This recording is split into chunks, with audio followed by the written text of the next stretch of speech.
काफ़ी कमर्शियल जो है बिल्डिंग्स जो है काफ़ी दुकानें जो हैं 4-10 दुकानें जो हैं वहाँ पर मौजूद हैं। और ऐसा कहा जा रहा है कि वो मेरे कहने का मतलब ये है कि अगर डीओ ने तोड़ा मेरा मकान, ही सुबह आया यहाँ पे तोड़ा मेरा मकान, बाकी बसरकुंड पूरे किश्तवाड़ में मकान बने हैं शामलाट दे में। इनका कहना है कि आपका मकान बना है शामलाट दे में, तो बाकी यहाँ जितने मकान हैं 300-400 जोले यहाँ बसरकुंड में बने, इसके बाद किश्तवाड़ में बने हुए हैं, उनको तो नहीं तोड़ा गया। खाली मोहम्मद इकबाल के नाम से जाना कि मोहम्मद इकबाल है, इसको टारगेट किया गया। कितने महीने से आप यहाँ कंस्ट्रक्शन कर रहे हैं? नवंबर से मैंने काम शुरू किया है। नवंबर से, और अभी तक अभी तक कोई मेरे पास नहीं आया। अच्छा, तो फिर मेरे पास आया तहसीलदार साहब, उन्होंने बोला कि नहीं ये आप कागज़ लेके आओ। तो उसके बाद देखा मैंने कोई 15-20 दिन इंतज़ार किया, महीना इंतज़ार किया मैंने। तो यहाँ उसके बाद लेंटर 2-3 पड़े, साइड पे लेंटर पड़े हुए यहाँ पे। तो फिर मैंने देखा इनको किसी ने नहीं बोला कुछ, तो मुझे क्या है। फिर मैंने किसी को नहीं बोला कि मैं डालूंगा लेंटर, मैंने भी लेंटर डाल दिया। मेरे रास्ते में मटेरियल पड़ा होता रास्ते में मुझे, तो मैंने लेंटर डाल दिया। फिर उसके बावजूद ये लोग कल आए तो बोला जी आपका लेंटर तोड़ देंगे। सुबह मशीन लेके आई, नहीं तोड़ा। खाली मेरा ही मकान क्यों तोड़ा? मेरे कहने का मतलब इतना है कि अगर तोड़ना है, इनलीगल अगर है, एक मालिक ने मकान ये ज़मीन भेजी हुई है 4-5-30 बंदों को भेजी हुई है, तो उनके पास कागज़ है, उनके पास लीगली ज़मीन है, मेरे पास बीच में कहाँ इनलीगल आई? अगर खालसा है ठीक है, मैं मानता हूँ खालसा है, मगर बीच में कहाँ, मुझे कहाँ खालसा है? इधर दाएँ वाला भी मिल्कियत में है, बाएँ वाला भी है, तो खाली बीच में मुझे मोहम्मद इकबाल को खालसा कैसे आया? जाति मेरे साथ नहीं हुई तो और क्या है? अब आप क्या चाहते हैं? और इंसाफ चाहिए, अगर क्यों किया मेरे साथ ऐसा। बाकी जो लोग यहाँ पे हैं, जो बाकी मकान बने हुए हैं, उनको भी पूछताछ की जाए। फिर आप काम क्या करते हैं और कितनी मेहनत से आपने मकान मैं मजदूरी करता हूँ, कोई मतलब गवर्नमेंट सर्विस नहीं करता हूँ। दिहाड़ी लगाता हूँ। तो मैंने लोन किया था 4-5 लाख पर्सनली लोन किया था पर्सनल यूज़ के लिए, तो फिर मैं वो इस पर मैंने खर्च किया वो लोन। लेकिन थोड़ा बहुत पैसा अपना भी था, थोड़ा बहुत लोन के कर्ज लिया तो बनाया था। ये सिस्टर के लिए बनाया था हमने ये, मतलब एक्चुअली मेरी सिस्टर जो है वो बेवा है, उसके लिए मेरे बच्चे यहाँ पढ़ते थे, तो मैंने कहा चलो थोड़ी बहुत हेल्प हो जाएगी। उसकी ज़मीन ये मेरे ब्रदर ने ली थी 10 साल पहले, उसकी डेथ हुई है। उसने ज़मीन ली थी, हमारी कोई हैसियत नहीं है ज़मीन लेने की, उसने ली थी। थोड़ा बहुत हमने, चलो थोड़ा बहुत उसने ली, थोड़ा बहुत हमने करेंगे हेल्प, बनाई थी हमने जी।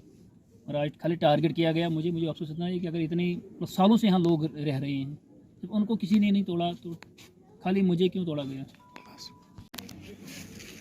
ये जिस इलाके के अंदर मैं इस वक्त मौजूद हूँ, ये किश्तवाड़ का इलाका वसरकुंड आता है।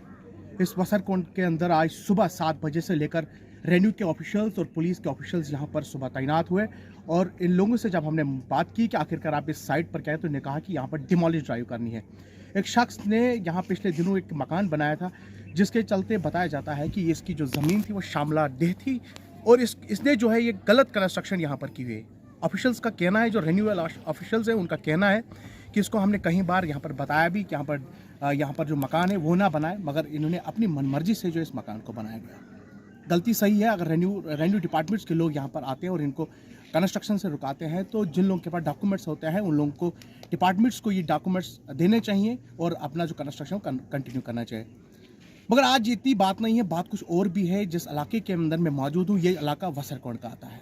कुछ सालों पहले अगर देखा जाए तो इस इलाके के अंदर कोई भी मकान देखने को नहीं मिलता था, मगर आज कुछ सालों बाद, अगर 2 या 3 साल के बाद अगर देखा जाए, इस इलाके के अंदर करीबन 100 के करीब अभी तक मकान यहाँ पर बनाए गए हैं। अगर 100 के करीब मकान बनाए गए हैं तो रेन्यू ऑफिशियल्स के लोग कहाँ थे? तहसीलदार या बाकी जो डिपार्टमेंट्स में रह रहे लोग हैं, पटवारी जो है वो कहाँ था? और इतनी ज़्यादा कंस्ट्रक्शन यहाँ पर हुई, और अगर उस वक्त भी डिमोलिश करते तो मानते। मगर आज जिस तरीके से मैं कहूँगा गरीब के ऊपर जो छुरी चलाई गई है, वो साफ जाहिर होता है यहाँ इस जिस शख्स का डिमोलिश किया गया है, जिसका ये मकान गिराया गया है, ऐसा लगता है इसको यहाँ तो पॉलिटिकल बैकग्राउंड नहीं है या असर रसूख रखने वाला नहीं है। अगर इसको भी पॉलिटिकल कोई बैकग्राउंड होती या इसका कोई असर रसूख रखने वाला शख्स होता तो मुझे उम्मीद थी कि, और ये क्योंकि ये सब जाहिर होता है कि जिन लोगों के असर रसूख होते हैं, जिनका पॉलिटिकल बैकग्राउंड होता है, उन लोगों को कोई भी इस वक्त में पूछता नहीं है। अगर बाकी जितने भी यहाँ पर लोग हैं, ऐसा लगता है कि यहाँ तो इनका पॉलिटिकल कोई बैकग्राउंड है या असर रसूख रखने वाले लोग हैं, जो ये धड़ल्ले से यहाँ पर अपना कंस्ट्रक्शन मकान बना रहे हैं। साथ ही साथ में कुछ सालों पहले अगर मैं बात करूं, यहाँ पर जब डिप्टी कमिश्नर बाकी लोग भी थे, मैं जब इस रास्ते से गुजरा था तो मैंने कई मकानों के यहाँ पर फोटोग्राफ्स लिए थे, और मैंने डीसी किश्तवाड़ और यहाँ के जो तहसीलदार किश्तवाड़ से उनसे वो फोटोग्राफ शेयर किए थे। मैंने कहा था कि अगर आप किश्तवाड़ के अलग अलग हिस्सों में जाकर डिमोलिश ड्राइव कर रहे हैं, लोगों के मकान गिरा रहे हैं, तो इस इलाके की तरफ आप ध्यान क्यों नहीं दे रहे हैं?